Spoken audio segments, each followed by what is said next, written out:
again, but answer came there none. And this was scarcely odd, because they'd eaten every one. The Walrus and the Carpenter by Lewis Carroll.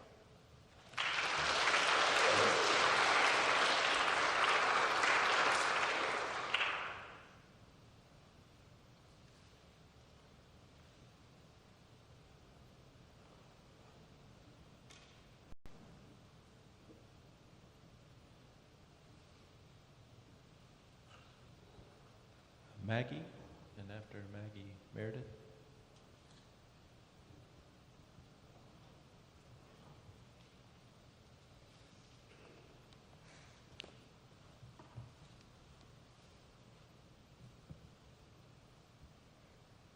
An excerpt from On the Edge of the Dark Sea of Darkness by Andrew Peterson. The last bridge led to a thick, winding limb that was worn from much traffic and had no rope railing. Pete ambled across the limb without a thought, but it was too precarious for Lily to cross with her crutch. Pete turned back and noticed this gasping. He bounded back, swept up Lily, and carried her across in one fluid motion. Neither Tink nor Janner received such service, but they crossed without trouble. Another rope ladder on the other side of the trunk led up to a trap door in the floor of the treehouse, through which Pete was already helping Lily. The boys scrambled up and into Pete's castle in the trees. Pete was humming as he tore the diggle carcass into pieces and dropped them into the pot. Lily made herself at home and sat cross-legged on the floor against the wall. "Come in, young men, come in. Diggle cooking, rumple eating. Diggle, diggle, rump food," he said in a sing-song voice. Tink and Janner climbed into the treehouse and sat next to Lily, who wore a very satisfied expression upon her face. She looked up at Pete and gestured to her brothers. "Mr. Pete, these are my brothers Janner and Tink, Tanner and Jink, Jinker and Tan, Janker and Teen," Pete said without looking up from the pot. "But how did you know our names?" Janner asked. "Small town boys. Crazy people hear lots of things, Wiggaby," Pete said. "It's Iggaby," Tink said. Pete shrugged and lit a small bundle of sticks and moss that sat in a crude fireplace beneath the pot. The fireplace was lined with stones, and above it he had fashioned a chimney of sorts from some kind of hide sewn together to make a tube. Janner was impressed by Pete's ingenuity. That is, until the treehouse filled with smoke. Pete didn't seem to notice. Tink coughed. "Mr. Pete the Stockman, sir? Aren't you worried that your house will catch fire?" Pete fished a leather pouch from a small box beside him and sprinkled some of the contents into the pot. A delicious smell rose from the pot and mingled with the smoke. "Worried?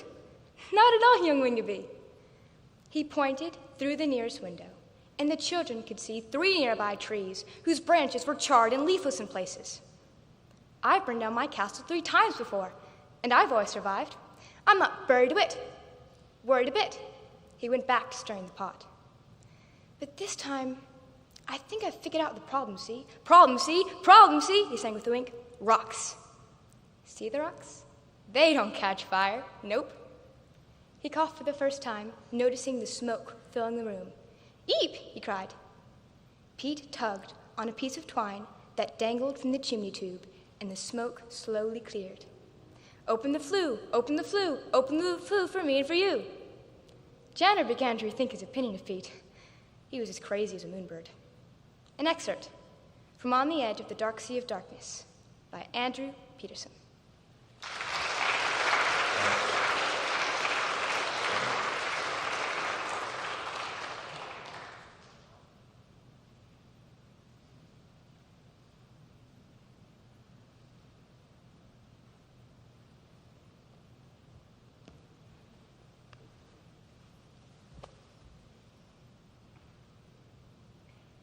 After Meredith is Elijah.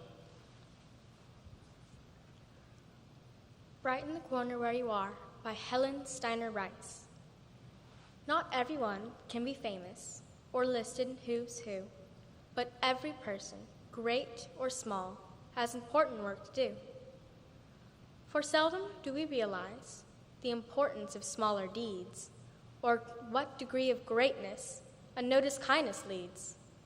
For it's not big celebrity in a world of fame and praise, but it's doing unpretentiously in undistinguished ways the work that God assigns for us, unimportant as it seems, that makes our task outstanding and brings reality to dreams.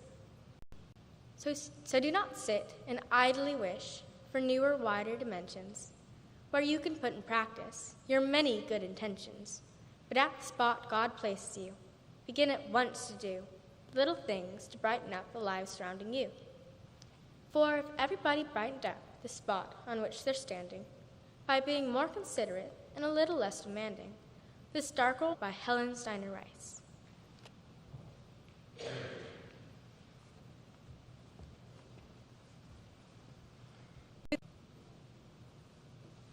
Psalm 33, verses 1 through 12, English Standard Version. Shout for joy in the Lord. Shout for joy in the Lord, O you righteous. Praise befits the upright. Give thanks to the Lord with the lyre. Make melody to him on the harp of 10 strings. Sing to him a new song. Play skillfully to him on the strings, with loud shouts. For the word of the Lord is upright, and all that he does is done in righteousness. The Lord loves righteousness and justice. The whole earth is full of the steadfast love of the Lord. By his word the heavens were made, and by the breath of his mouth all their hosts. He gathers the waters of the sea as a heap. He puts the deeps in storehouses. Let all the earth fear the Lord. Let all the inhabitants of the world stand in awe of him. For he spoke, and it came to be. He commanded, and it stood firm. The Lord frustrates the counsels of the nations. The Lord brings the counsel of the nations to nothing. He frustrates the plans of the peoples. The counsel of the Lord stands forever, the plans of his heart to all generations. Blessed is the nation whose God is the Lord, for his people whom he has chosen as his heritage. Psalm 33, verses 1 through 12, English Standard Version.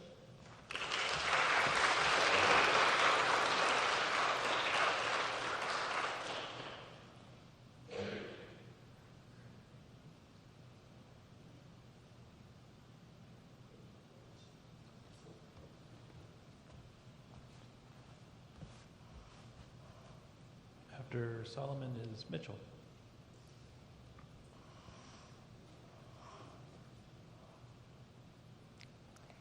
An excerpt from The Hobbit by J.R.R. Tolkien. "My dear fellow," said he, "whenever are you going to come? What about an early start? And here you are having breakfast, or whatever you call it, at 10:30. They left you the message because they could not wait." "What message?" said poor Mr. Baggins, all in a fluster. "Great elephants," said Gandalf. "You're not at all yourself this morning. You have never dusted the mantelpiece." "What's that got to do with it? I've had enough to do with washing up for 14. "If you had dusted the mantelpiece, you would have found this just under the clock," said Gandalf, handing Bilbo a note, written, of course, on his own note paper. This is what he read. "Thornton and Company to burglar Bilbo greeting. For your hospitality, our sincerest thanks. And for your offer of professional assistance, our grateful acceptance. Terms: cash on delivery up to and not exceeding 1/14 of total profits, if any. All traveling expenses guaranteed in any event. Funeral expenses to be defrayed by us or our representatives if occasion arises and the matter is not otherwise arranged for. Thinking it unnecessary to disturb your esteemed repose, we have proceeded in advance to make requisite preparations and shall await the respected person at the Green Dragon Inn, Bywater, at 11 a.m. sharp, trusting that you will be punctual. We have the honor to remain yours deeply, Thornton and Company." "That leaves you just 10 minutes. You will have to run," said Gandalf. "But," said Bilbo, "no time for it," said the wizard. "But," said Bilbo again, "no time for that either. Off you go." to the end of his days. Bobo could never remember how he found himself outside without a hat, a walking stick, or any money, or anything that he usually took when he went out, leaving his second breakfast half finished and quite unwashed up, pushing his keys into Gandalf's hands and running as fast as his furry feet could carry him down the lane, past the great mill, across the water, and then on for a mile or more. Very puffed he was when he got to Bywater, just on the stroke of 11, and found he had come without a pocket handkerchief. "Bravo!" said Balin, who was standing at the inn door looking out for him. An excerpt from The Hobbit by J.R.R. Tolkien.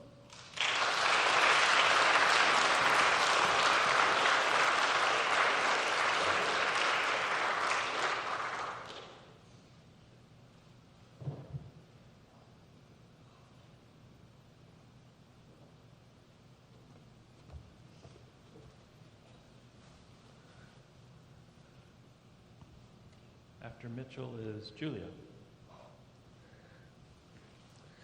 The Tale of the Three Brothers, an excerpt from the Tales of Beal the Bard by J.K. Rowling. There were once three brothers who were traveling along a lonely winding road at twilight. In time, the brothers reached a river too deep to wade through and too dangerous to swim across. However, these brothers were learned in the magical arts, and so they simply waved their wands and made a bridge appear across the treacherous water. They were halfway across it when they found their path blocked by a hooded figure. And Death spoke to them. He was angry that he had been cheated out of 3 new victims, for travelers usually drowned in the river. But Death was cunning. He pretended to congratulate the 3 brothers upon their magic and said that each had earned a prize for having been clever enough to evade him. So the oldest brother, who's a combative man, asked for a wand more powerful than any in existence, a wand that must always win duels for its owner, a wand worthy of a wizard who had conquered death. So Death crossed to an elder tree on the banks of the river, fashioned a wand from a branch that hung there, and gave it to the oldest brother. Then the second brother, who was an arrogant man, decided he wanted to humiliate Death still further and asked for the power to recall others from death. So Death picked up a stone from the riverbank and gave it to the second brother and told him that the stone would have the power to bring back the dead. And then Death asked the third and youngest brother what he would like. The youngest brother was the humblest and also the wisest of the brothers, and he did not trust Death. So he asked for something that would enable him to go forth from that place without being followed by Death. And Death, most unwillingly, handed over his own cloak of invisibility. Then Death stood aside and allowed the 3 brothers to continue on their way, and they did so, talking with wonder of the adventure they had had, admiring Death's gifts. In due course, the brothers separated, each for his own destination.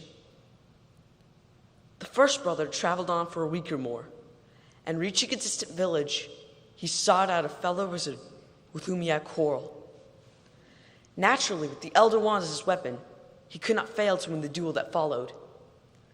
Leaving his enemy dead upon the floor, the oldest brother proceeded to an inn where he boasted loudly of the powerful wand that he had snatched from Death himself, and of how it made him invincible. But that very night, another wizard crept upon the oldest brother as he lay, wine-sodden, upon his bed. The thief took the wand and, for good measure, slit the oldest brother's throat. And so Death took the first brother for his own. Meanwhile, the second brother journeyed to his own home, where he lived alone. Here he took out the stone that had the power to recall the dead and turned it thrice in hand. To his amazement and his delight, the figure of the girl he had once hoped to marry before her untimely death appeared before him. Yet she was silent and cold, separated from him as though by a veil. Though she had returned to the mortal world, she had not truly belonged there and suffered. Finally, the second brother, driven mad with hopeless longing, killed himself so as truly to join her. And so death took the second brother for his own. But though death searched for the third brother for many years, he was never able to find him. It was only when he attained a great age that the youngest brother took off the cloak of invisibility and gave it to his son. And they greeted death as an old friend and went with him gladly. And, equals, they departed this life. The Tale of the Three Brothers, an excerpt from the Tales of Beal the Bard by J.K. Rowling.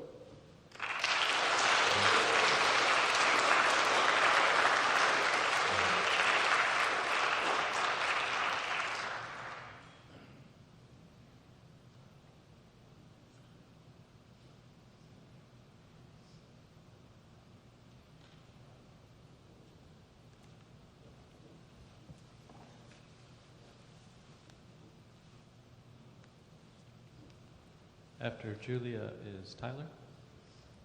Mortification by George Herbert. How soon doth man decay, when clothes are taken from a chest of sweets, to swaddle infants whose young breath scarce knows the way. Those clots are little winding sheets, which do consign and send them unto death. When boys first go to bed, they step into their voluntary graves. Sleep binds them fast, only their breath makes them not dead. Successive nights, like rolling waves, convey them quickly or are bound for death. When youth is frank and free, and calls for music while his veins do swell, all day exchanging mirth and breath and company, that music summons to the knell, which shall befriend him at the house of death. When man grows staid and wise, getting a house and home which he may move within the circle of his breath, schooling his eyes, that dumb enclosure maketh love into the coffin which attends his death. When nature is low and weak, getting a house and marking his grave and thawing every year, till do melt and drown his breath whenever he would speak. A chair of litter shows the bier which shall convey him to the house of death. Man, ere he is aware, hath put together a solemnity.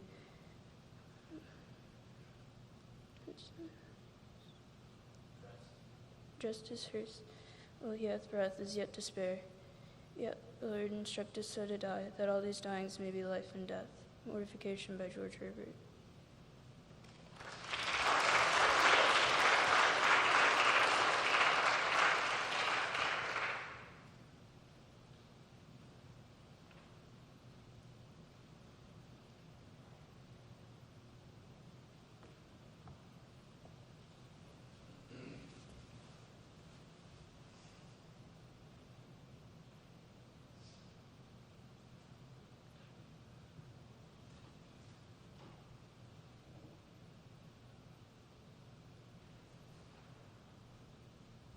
After Tyler is Ranveer.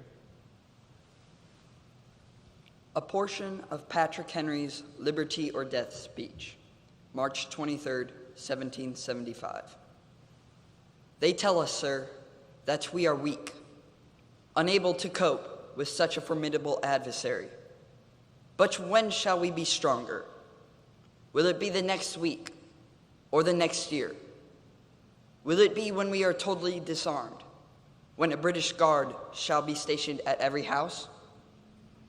Shall we gather strength by irresolution and inaction?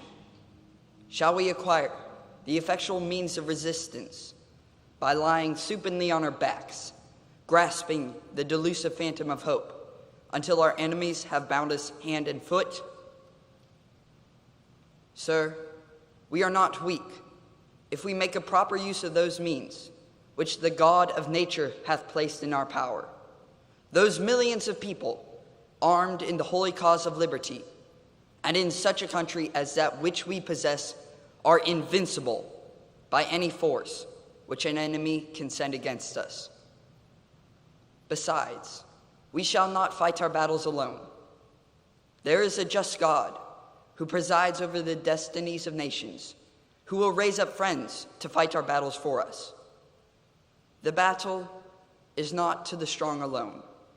It is to the vigilant, the active, the brave. Besides, we have no election. If we were base enough to desire it, it is now already too late to retire from the contest. There is no retreat except in submission and slavery. Our chains are forged. Their clanking may be heard on the plains of Boston. The war is inevitable, and let it come. I repeat, let it come. It is vain to accentuate the matter. Gentlemen may cry, peace, peace, but there is no peace. The war has already begun.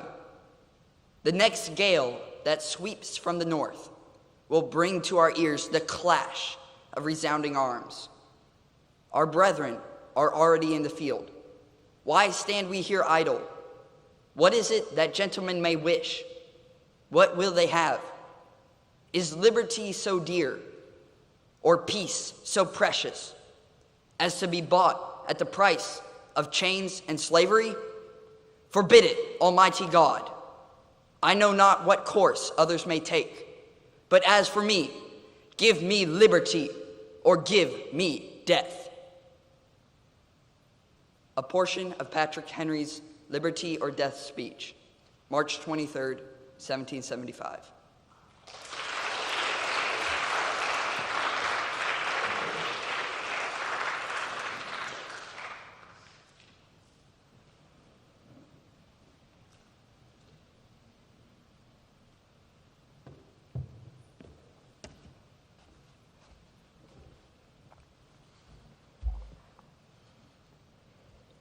After Ranveer is Annabelle Huber. Courage by Edgar Albert Guest. Courage isn't a brilliant dash, a daring deed in a moment's flash. It isn't an instantaneous thing, born of despair with a sudden spring. It isn't a creature of flickered hope or the final tug at a slipping rope, but is something deep in the soul of man that is working always to serve some plan. Courage isn't the last resort at the work of life in the game of sport. It isn't a thing that a man can call at some future time when he's apt to fall. If he hasn't it now, he will have it not, when the strain is great and the pace is hot. For who would strive for a distant goal must always have courage within his soul.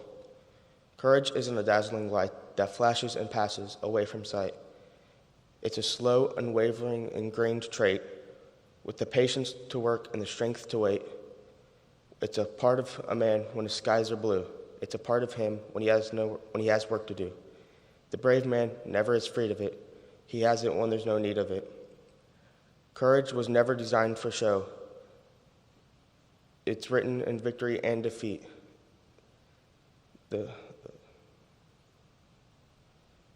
It's in his days, his hours, and his years. Courage is more than a daring deed. It's the breath of life and a strong man's creed. Courage by Edgar Albert Guest.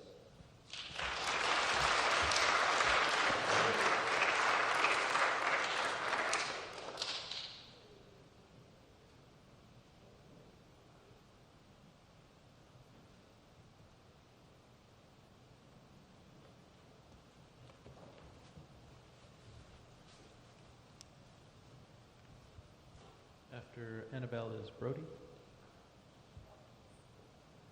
An excerpt from The Hiding Place by Corey ten Boom.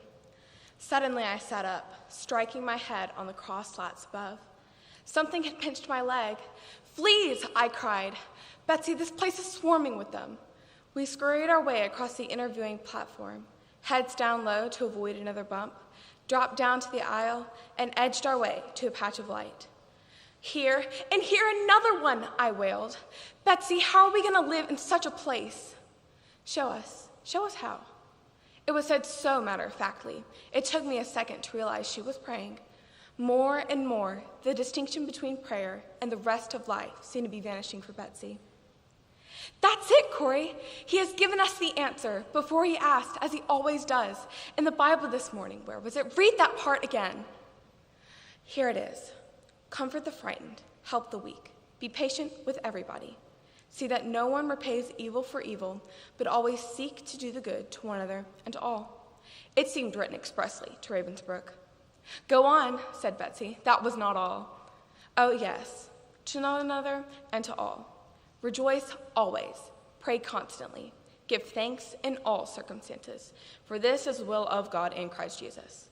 That's it, Corey, she said excitedly. Give thanks in all circumstances. That's what we can do. Starting right now, we can give thanks for every single thing in this new barracks. I stared at her and at the dark, foul, and aired room. Such as being assigned here together. Oh, yes, dear Lord. Such as the very thing you were holding in your hand. I glanced down at the Bible. Yes, thank you that there was no inspection when we entered here. Thank you for the very women here, that they will meet you in these pages. Yes, said Betsy. Thank you for the very crowds here. Since we are packed so close together, many more will hear your word. Corey, she prodded. Oh, fine. Thank you for the jammed, crammed, stuffed, packed, suffocating crowds. Thank you. She went on serenely. For the fleas, and for the fleas, this was too much. Betsy, not even God can make me grateful for a flea. Give thanks in all circumstances, she quoted. It is not saying pleasant circumstances. Fleas are a part of this place where God has put us. So we stood there, pairs of bunks, thanking God for fleas. But this time, I am sure Betsy was wrong. An excerpt from The Hiding Place by Corey ten Boom.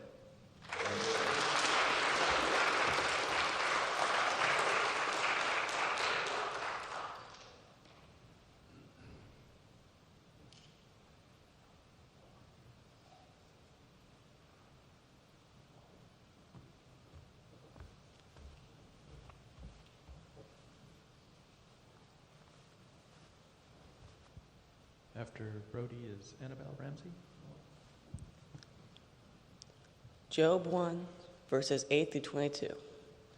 And the Lord said to Satan, have you considered my servant Job? There is none like him on the earth. He is blameless and upright, a man who fears God and hates evil. And Satan answered the Lord and said, does Job fear God for no reason? Have you not put a hedge around him and his house and all that he has? You have blessed the work of his hands, and his possessions has increased in the lands. But stretch out your hand and touch all that he has, and he'll curse you to your face. So the Lord answered Satan and said, behold, all that he has is in your hands. Only against him do not stretch out your hands. So Satan left from the presence of the Lord. There was a day when his sons and daughters were eating and drinking wine in their oldest brother's house. And there came a messenger to Job and said, the oxen were plowing and the donkeys feeding beside them. And the Sabians fell upon them and took them and slayed the servants with the edge of a sword. And only I have escaped to tell you. While he was speaking, there came another and said, the fire of God fell from heaven and burned the sheep and the servants and consumed them. And only I have escaped to tell you. While he was speaking, there came another and said, the Chaldeans formed 3 bands and fell upon the camels and took them, and slayed the servants with the edge of a sword, and only I have escaped to tell you. And while he was speaking, there came another and said, your sons and daughters were eating and drinking wine in their eldest brother's house, when from the wilderness a great wind smote the 4 corners of the house, and it fell upon the young men and killed them. Only I have escaped to tell you. It was then Job fell on the ground, tore his clothes, and shaved his hair, and fell on the ground and prayed, and said, naked I came from my mother's womb, and naked I shall return. The Lord has given, and the Lord has taken away. And all this, Job had not sinned nor judged God foolishly. Job 1, verses 8 through 22, English Standard Version.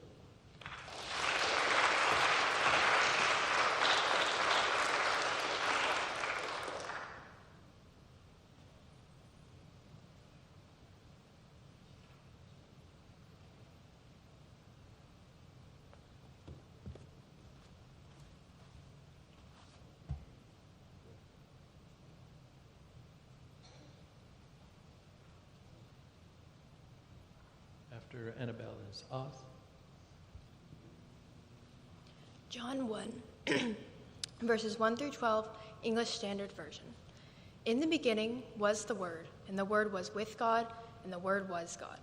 He was in the beginning with God. All things were made through him, and without him was not anything made that was made. In him was life, and the life was the light of men. The light shines in the darkness, and the darkness has not overcome it. There was a man sent from God whose name was John.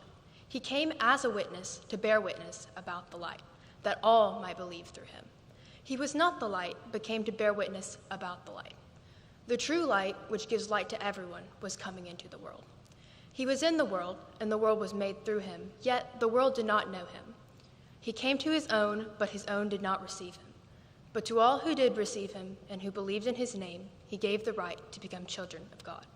John 1, verses 1 through 12, English Standard Version.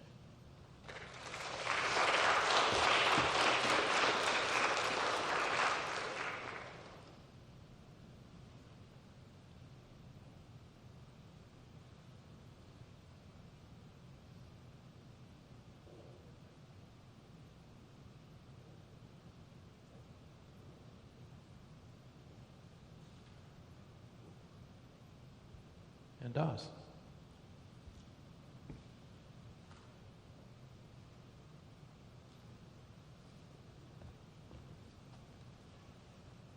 The Ballad of the Goodly Fear by Ezra Pound.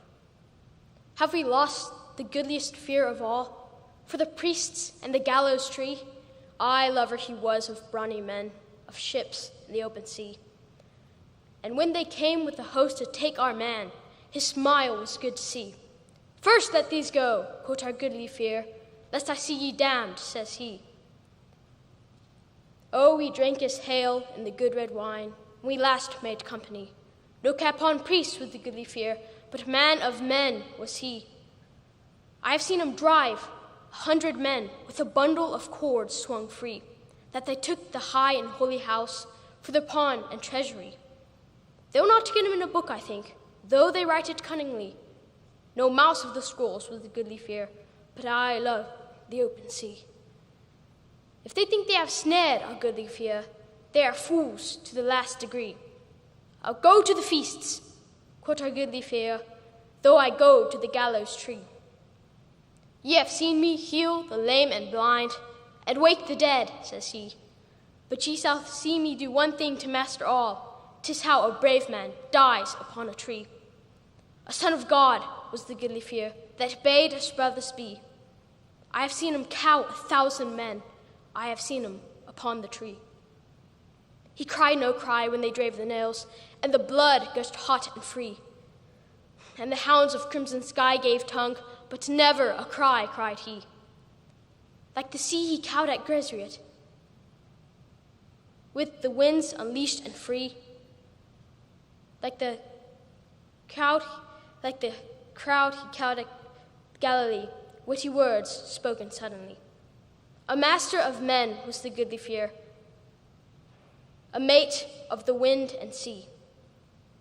If they think they have slain our goodly fear, they are fools eternally. I have seen him eat of the honeycomb since they nailed him to the tree. The Ballad of the Goodly Fear by Ezra Pound.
judge fairly.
And after Ellie, Layla.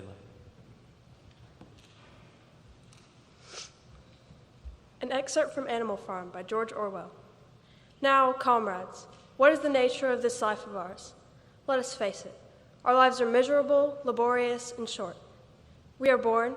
We are given just so much food as will keep the breath in our bodies, and those of us that are capable of it are forced to work to the last atom of our strength. In the very instant that our usefulness has come to an end, we are slaughtered with hideous cruelty. No animal in England knows the meaning of happiness or leisure after he is a year old. No animal in England is free. The life of an animal is misery and slavery. That is the plain truth. But is this simply part of the order of nature? Is it because this land of ours is so poor that it cannot afford a decent life to those who dwell upon it? No, comrades, 1,000 times. Why then do we continue in this miserable condition? Because nearly the whole of our produce of our labor is stolen from us by human beings. There, comrades, is the answer to all of our problems. It is summed up in a single word: man. Man is our only real enemy. Remove man from the scene, and the root cause of hunger and overwork is abolished forever. An excerpt from Animal Farm by George Orwell.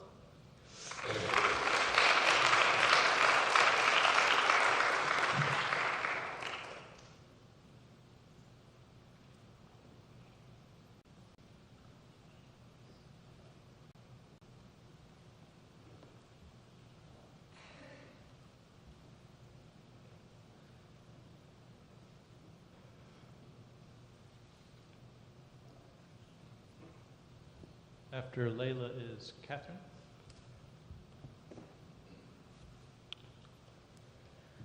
A Widow's Lament in Springtime by William Carlos Williams. Sorrow is my own yard, where the new grass flames as it has flamed often before, but not with the cold fire that surrounds me this year. 35 years I have lived with my husband. The plum tree is white today, with masses of flowers. Masses of flowers load the cherry branches and color some bushes yellow and some red. But the grief in my heart is stronger than they, for though they were my joy formerly, today I notice them and turn away, forgetting. Today my son told me that in the meadow, at the edge of the heavy wood, in the distance he saw trees of white flowers. I feel that I would like to go there and fall into those flowers and sink into the marsh near them. A Widow's Lament in Springtime by William Carlos Williams.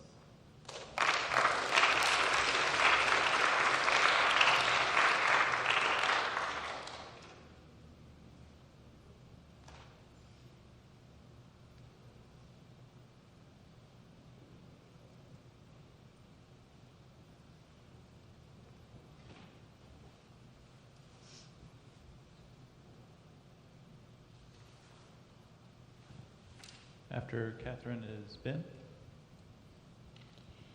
An excerpt from Revelation by Flannery O'Connor. The doctor's waiting room, which was very small, was almost full when the Turpins entered, and Mrs. Turpin, who was very large, made the room look even smaller by her presence. She stood looming at the head of the magazine table set in the center of it, a living demonstration that the room was inadequate and ridiculous. Her little bright black eyes took in all the patients as she sized up the seating situation. There was one vacant chair and a place on the sofa occupied by a little blonde child in a dirty blue romper, who should have been told to move over and make room for the lady. He was 5 or 6, but Mrs. Turpin saw at once that no one was going to tell this child to move over. He was slumped down in his seat, his arms idle at his sides, and his eyes idle in his head. His nose, it ran unchecked. Mrs. Turpin put a firm hand on Claude's shoulder and said in a voice that included anyone who wanted to listen, "Claude, you sit in that chair there," and gave him a push down into the vacant one. Claude was florid, bald, and sturdy, somewhat shorter than Mrs. Turpin, but he sat down as if he were accustomed to doing what she told him to. Claude,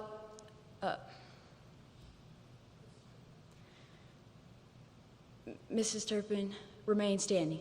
The only man in the room besides Claude was a lean, stringy old fellow with rusty hands spread out on each knee, and whose eyes were closed as if he were asleep, or dead, or pretending to be so as to not get up and offer her his seat.